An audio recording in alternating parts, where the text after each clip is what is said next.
In this lecture, we will discuss about National Building Code 2016, Part 11, and Energy Conservation Building Code. So, this you may be already aware of, National Building Code of India. So, a recent edition was launched by Bureau of Indian Standards (BIS) in 2 volumes in year 2016. So, National Building Code of India, it works as like a resource reference and a specification book of India for engineering, design, and construction. It is released by BIS, Bureau of Indian Standards, a national standards body under Ministry of Consumer Affairs, Food and Public Distribution, Government of India. This was established by Parliament by an act in 1986. NBC was first published in 1970 by instance of the then Planning Commission of India and was compiled by contributions of over 400 experts. National Building Code of India 2016. Well, in the recent times, there is a huge change in the like a growth and development, and there is a huge push observed, in this sector, and the growth is happening very fast. So, how this growth can be maintained at a pace which corresponds to the aspects of sustainability? Well, with that need, actually, this new edition was launched with an additional chapter of additional actually part of part 11, which talks about approaches to sustainability. So, due to huge changes observed in building construction activity, occupancy patterns, lifestyle changes, new material and technology uses, and a greater need in environment protection in the recent decades, there has been a paradigm shift in design and construction. A comprehensive revision of NBC was undertaken by 22 internal expert panels involving around 1,000 experts from across various fields. A revised edition was released in 2016 with inputs from contemporary international and Indian practices. It comprises of 12 parts with various sections within. So, how this NBC works? So, there is actually wisdom which is taken from the like ancient like Indian text, which goes like this. So, I'll elaborate over here. Like ancient Indian wisdom of architecture to live in the sync with nature. Well, we have been discussing it like several times, like how the ancient cultures, across the world, they have been surviving for like thousands of years without causing damages to the nature and other like species, other living beings. The same was actually followed in India also, like how our forefathers and ancestors have lived on these lands for like a very long time. So, is there anything to learn from that? Let's have a look at it. Vedas have elaborated on importance of living with Panchbhutas, that is, 5 elements of nature. From very early traits of our civilization, ancestors have shown strong concerns to preserve and sustain the nature and surroundings. There are several instances of weather cycle, rainfall patterns, crop management, and its dependence on weather system, control of insects, ecological balance, and several related topics. So, such actually topics are discussed in these ancient scriptures like about the like annual cycles of like climate and weather. How crop cycles are actually arranged accordingly with the like a cycle of the like a annual like a solar system, annual like a movement of earth around the sun. Even the control of the insects, ecological like maintaining the balance, even growing crops which could be healthier for the like a human body in like a specific months, which utilizes actually like a paddy is sown in the months of like a monsoon, so that it gets like a ample rainfall and rainwater, as it's like a the need for the like a rain, these paddy actually crop is to consume a lot of water, and accordingly like a we can see like a such actually cycles are actually designed. Well, historians and travelers from like ancient times have recorded the use of local stones in palace making in Mauryan period from 2nd century BC, etc. Mandu has rainwater harvested lakes surrounding the fort. We have seen the pictures of like the palaces and forts of like the Mandu. Okay, the one of the amazing actually pieces of like architecture from those times. Stone jalis are famous to house cool air circulation in the narrow lanes from Jaisalmer with provision of vertical air ducts from lower floors of Havelis. So we have seen these like wind towers where they used to actually take intake of like a outside air, cool it down while passing through that tunnel, and then it emerges within the internal quarters of the haveli of those houses, with the touch of those thick walls, and even sometimes like a water bodies, water actually kept flowing inside these actually palaces. Courtyard planning from North India is famous for family houses to accommodate climate and privacy of family. So it shows the attention was paid towards understanding of like natural elements and environments. They tried to align their designs with the nature's way. Well, this is the one actually gist in a nutshell. We can say that the ancestors, the forefathers, they have actually tried to align their designs with the nature's way. Okay, the various geographical regions of our country have developed their own locally evolved vernacular climate responsive architectural mechanisms to source and build. These buildings have proved to be efficient and comfortable to the occupants for over several centuries. The earlier buildings have used passive energy efficiency techniques with no external intervention whatsoever. They stood individually supported by surroundings only. We see like a heavily industrialized and externally dependent buildings in the recent times, the buildings which are being erected these days, we have been reiterating it several times in our previous lectures. We are sourcing materials from across the country, in some cases from different parts of the world also. Well, there are several repercussions of it, in the form of indirect emissions, indirect energy consumption, and several other ways. But in the ancient times, the buildings were completely based on the local resources and local energy and local manpower. So they were not dependent. These buildings used to stand truly alone, with the help of the surrounding, with the help of the the climate. They used to actually function very efficiently, providing a comfortable quarters inside them. Modern buildings cannot function at all without external intervention and support of various types. The moment we stop the supply of electricity, our buildings are completely going to fail to function. Isn't it the scenario? Well, why to make such buildings which are completely or entirely dependent on external services and the inputs? So this is the actually motto over here to discuss. Why to have such buildings which are externally dependent? Why not to make them sustainable, make them stand alone on their own? If they need a power, why can't they generate power on their own? If they need other resources, why can't they use the resources from the a vicinity only? So that is the actually concept. Today's India is again moving very fast towards creating a bigger than ever infrastructure and urbanization. Well, we are seeing and we are witnessing there are several actually schemes under implementation. They are at various stages of their implementation, and they are promoting a fast actually growth and development as far as infrastructure and this design and construction sector is concerned. It appears that soon India will no longer be a country of rural landscape, which was agrarian, but it's fast turning into an industrialized economy and society. Various researchers have shown that by year 2050, the built-up area of India would be 4 times of the current status of a year 2016, which is a severe challenge to cope with the sustainable development. Whether India is going to behave responsibly in this fast actually paced development. So let's see what is the light ahead, how India has been doing traditionally, from the ancient times. So we can see the Indian ancient Indian wisdom gives us three important attributes. If we see it here, the first one is aparigraha, the second one is sanrakshan, the third one punarchakran.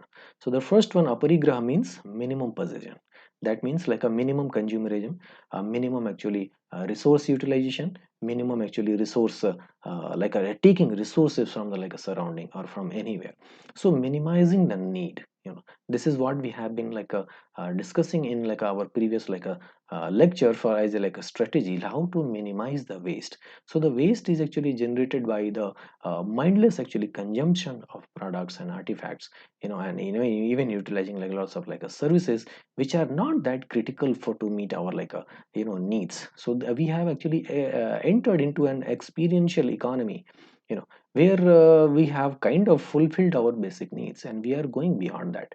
Well, that approach is generating a lot of waste. That approach is actually forcing our economy, our industries to produce a lot of stuff, which is turning into landfills, and the whole place is actually getting polluted. So this actually concept, this actually wisdom is already given in our Indian text of aparigraha, that means like a minimum possession. Second, sanrakshan, that is conservation, like a minimum consumption. So like a consuming actually things in like a very little quantity, as much as we need. Okay, so preserving the rest. So that means like a minimizing the consumption. First of all, minimizing the possession, then minimizing the consumption. Okay, so if we need like something, we take only that much, whatever is like a really needed. We should discard the we should not actually take at all the resource which is not actually needed by us. The third one is punarchakran, that is recycling. So that means like generating very minimal waste, which seems more relevant than like ever. Well, traditionally, I believe our forefathers, they have done a wonderful, actually they have lived like a wonderfully, but in the recent times we see like how much of like impact we as a like a community have made on our surroundings. So these actually three concepts, these three wisdoms, from the ancient texts are more relevant than ever, of going for like a minimum possession, minimum consumption, and minimal waste. With these three attributes and rich heritage in sustainability and living styles, India can make substantial contribution in planning and design for sustainability. Well, this the concept of sustainability. It seems it is not new for us. It is not something like a new science we are talking about here. We are just trying to actually, if we are able to even revive our ancient wisdoms, that will be good enough. I think that is more than enough for what we are actually looking for these through these studies. Buildings in harmony of regional common knowledge resources which are part of every cultural societies. Well, this is also very important. We have been emphasizing on the need of vernacular techniques and designs, like how vernacular is very important for the region, because vernacular actually is a concept which evolves from the place, which is rooted at that particular place, with the rooted with the culture, rooted with the climate, geography, topography, demography. So that actually has a solution for any kind of requirements which may actually come up for the community which is living at any given place. Further we see, so what are the new additions based on actually these philosophies which were actually carried out, as a new part in the NBC 2016. So we have seen about the kind of challenges we are facing and the kind of strategies which are required to deal with them. Okay, so drawing from our a contemporary a case examples and studies, in sustainability sciences, and drawing from our ancient wisdom, we have this the team has actually come up with some solutions, some recommendations, for creating a new actually part in itself, which is devoted to approaches to sustainability. So we will discuss about the new additions which have happened in the NBC. A whole new part, approach to sustainability, is included in NBC 2016. If we compare the two consecutive editions, it itself is sufficient to emphasize on the importance of sustainability in design and construction sector.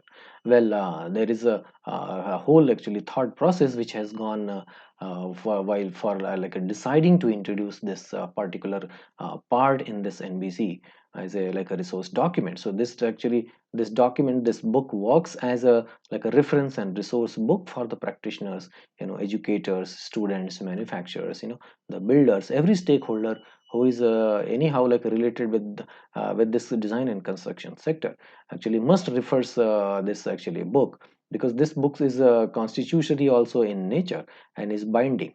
Okay, and one must actually follow the recommendation and the guidelines given in this book for any a building services, for any a human comfort designing, etc.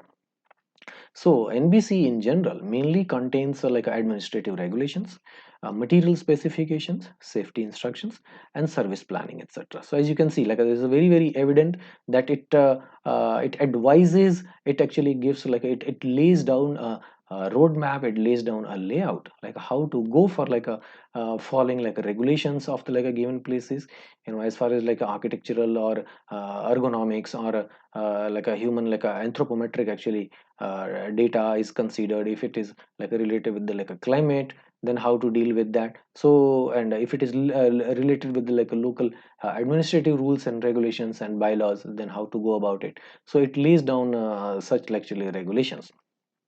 On the material specification part, like how to use like a certain materials for like a certain like a requirements, in what quantities, what proportions, so that is also given in this book for reference. And safety instructions, while taking precaution while the design and construction actually stays, is very important. Taking safety precautions of the like workers who are employed on the site is very important. So those guidelines are also mentioned in this book. And of course, the finally the service planning, etc. So about the new edition of like a NBC, Part 11 talks about performance and incorporating localized features based on geography, environment, priorities, and agenda. It is not specific to any other rating system and doesn't intend to set a single metric indication to measure and rate building performance. The provisions herein are kept flexible for a practitioner to use this code objectively as and where like required. Finally, like NBC fairly gives the opportunity to pick up its individual codes and provisions and apply them as per underlying principles of sustainable development, functionality, comfort, safety, and other considerations for the project. So as you can see, this NBC as a, like a overall like a document, it is a huge compilation of the considerations, which could be necessary in like any given situation on the like a construction site. So this provides an extensive and an exhaustive actually set of considerations and guidelines, and regulations which may be required anywhere in any given like a situation. So a project, depending upon its nature and application, can choose a number of like a points which are relevant and necessary for it to follow. So it's a resource book, depending upon need, and the provisions which are laid down here can be utilized. NBC is not actually a rating tool also, so that is why actually it doesn't actually evaluates a building on like a certain parameters. Well, that job is left for the like a rating tools. For example, we have like a Griha, lead, etc.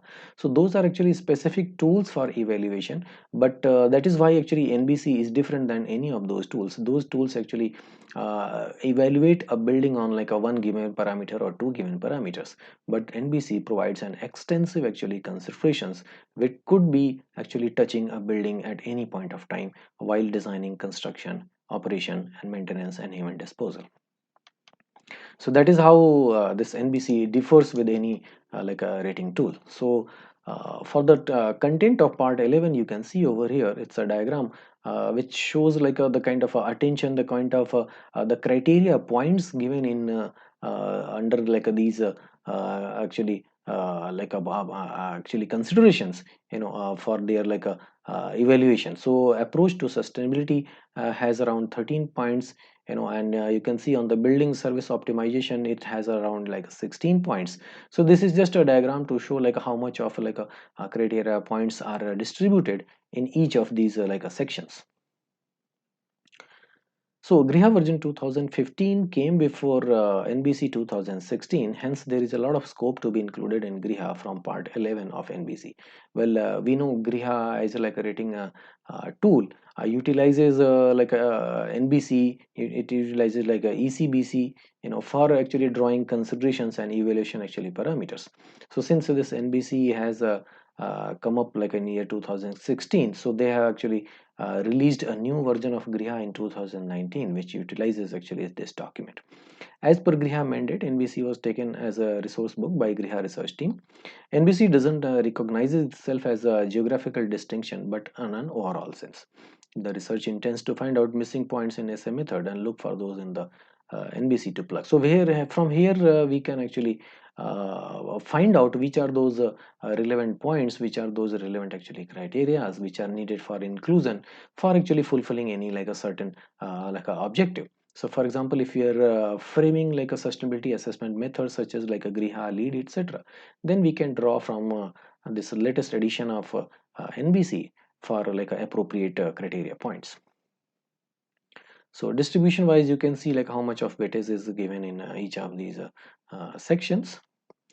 Further, I would like to explain about these the contents of NBC 2016. So it has like a two volumes.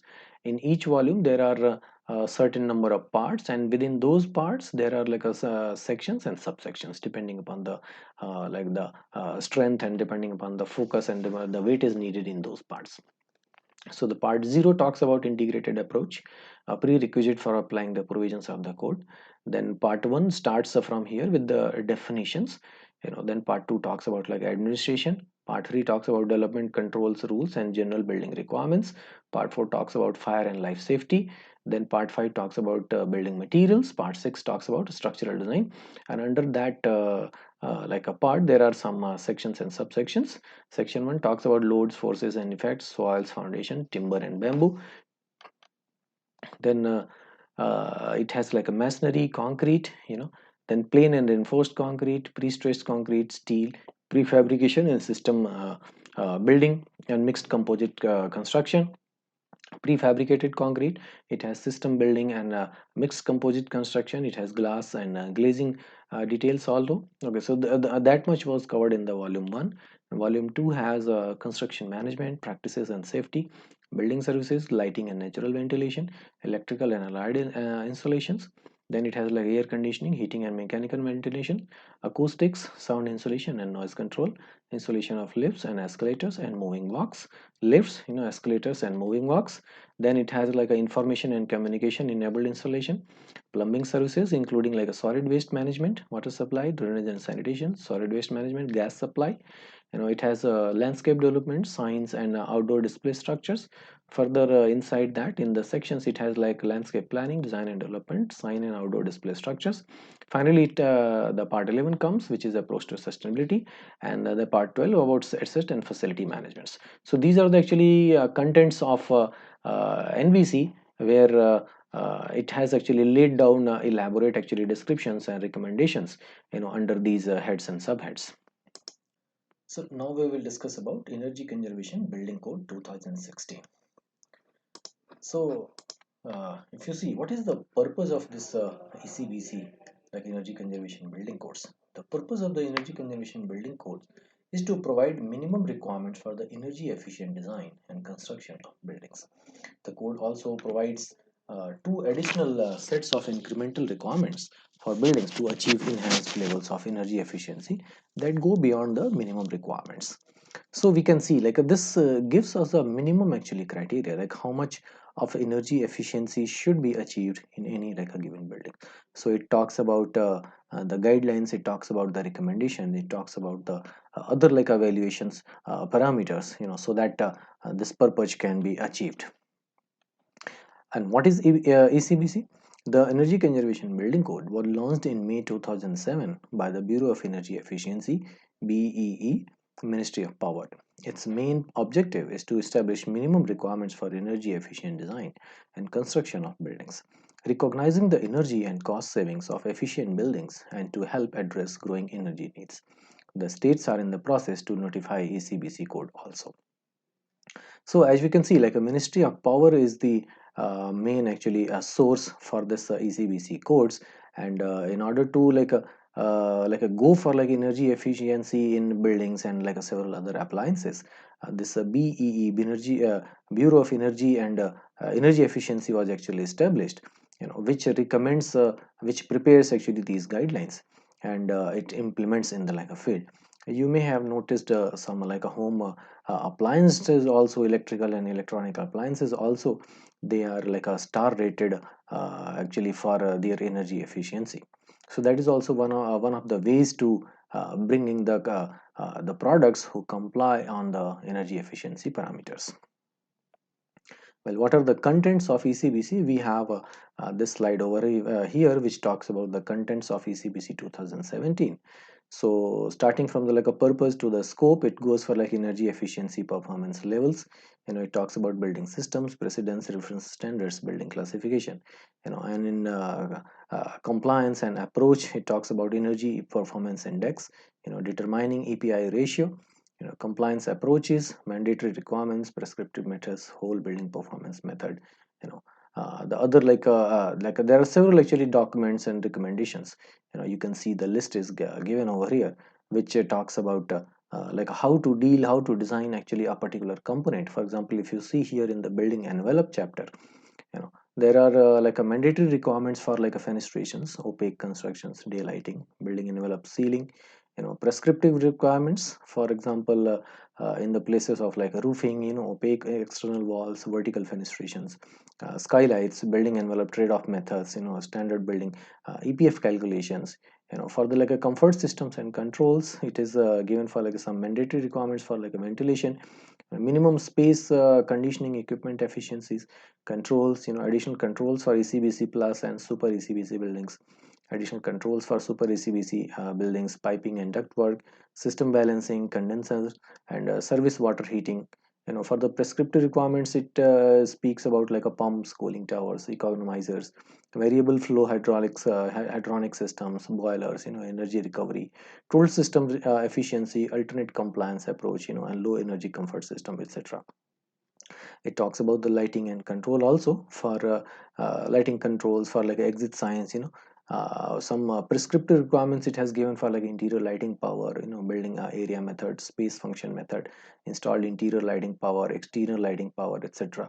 And in the further electrical and renewable energy system, it talks about transformers, energy efficient motors, diesel generator sets, check metering and monitoring, power factor correction, power distribution systems, uninterruptible power supply UPS, which we know of, renewable energy systems, and yeah, so on. So these are the actually various actually recommendations which ECBC gives for, so that the energy efficiency can be actually achieved in each and every a component of the buildings which are related with the energy efficiency, energy requirements. Well, why is it important? India has two-thirds of the total building stock that will exist in 2030 are yet to be built. That means a huge construction is coming on our way.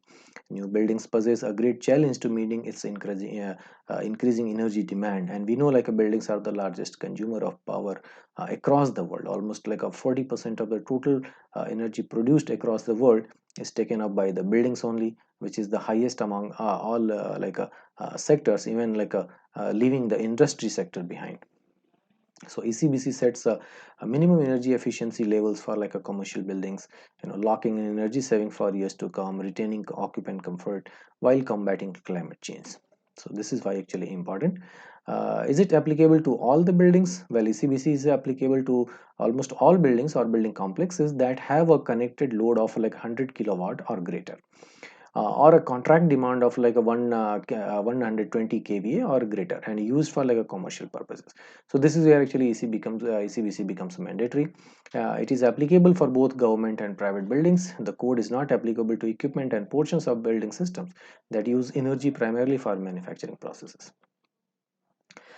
The different types of building classified under ECBC, you can see there are 6 major: hospitality, assembly, healthcare, business, education, and shopping facility. Inside that, it deals with the star hotels, non-star hotels, resorts, theaters, transport service facilities, multiplexes, hospitals, OPDs. It deals with a small offices, medium, large offices, schools, colleges, universities, institutions, etc.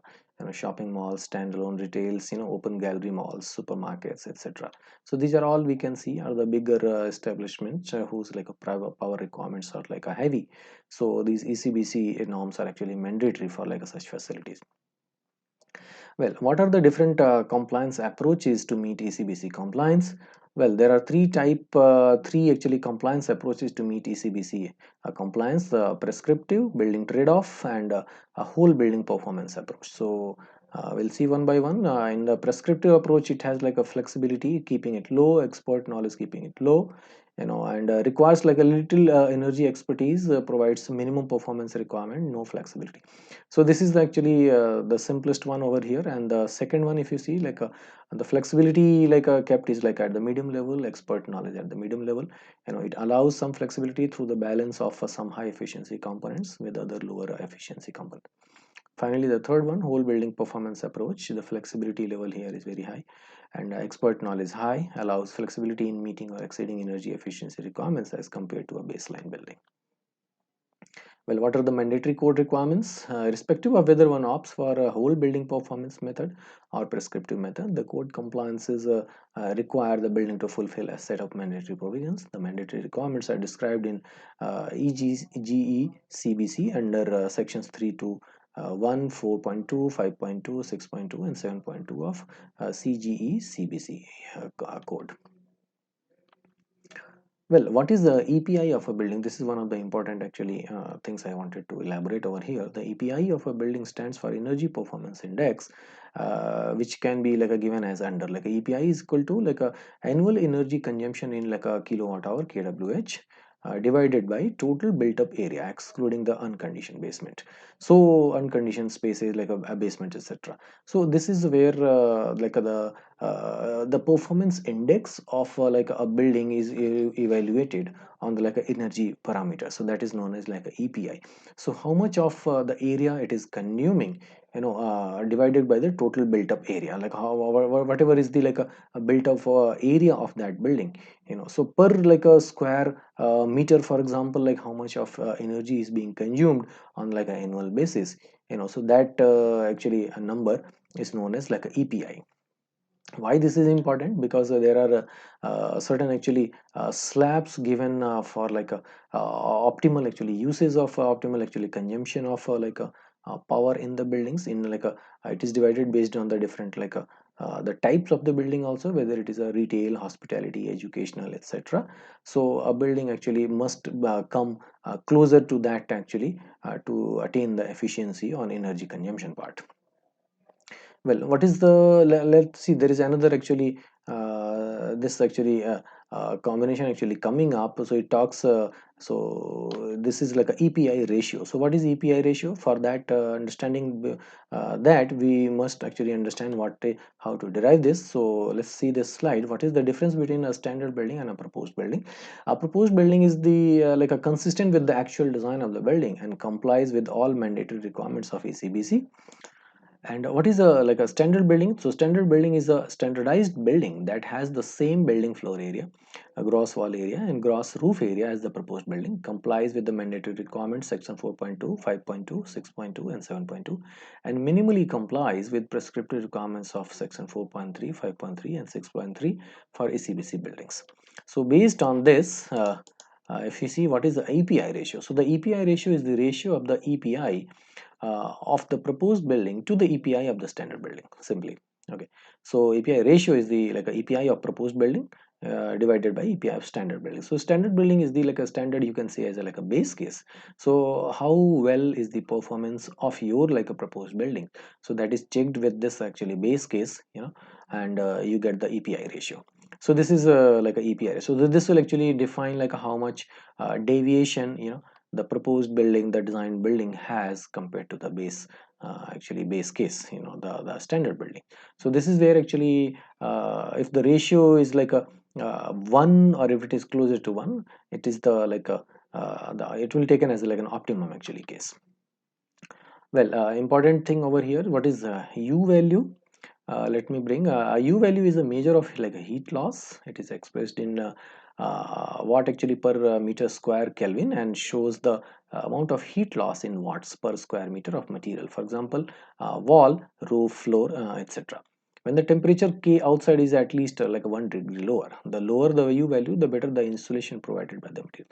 So actually U value is the kind of a it provides the actually thermal actually abilities. So the how efficient the material is to reduce or minimize the actually heat loss, so we actually use this U value to calculate the property of like such materials, so that efficient materials can be utilized for like for example, where there is like a air conditioning, or where is a huge actually temperature gap between inside to outside, so an efficient actually U value will give us like a it will protect us actually from the heat loss, from the energy loss. Where can I find construction material properties? Well, for your calculations purpose, this is advised like You can find actually construction material properties from the suppliers first of all, or the test certificates. So most of the actually companies, they have been asked and recommended to provide actually specification data regarding their like a product. So they actually usually provide a manual or a booklet or maybe a one-page document where they talk about the specifications of their product, for example like a U value, etc., so that the information is handy while you are undertaking the design process. Secondly, if they are not available with the manufacturer, vendor or supplier, you can refer the appendix of like a ECBC for the default values of like a certain like a standard materials which are commonly used in the market. So from here you can collect the data, you can get the data, and you can conduct your calculations in your project. Well, the softwares important for like a WBP, like a whole building like a performance calculations and simulations, etc.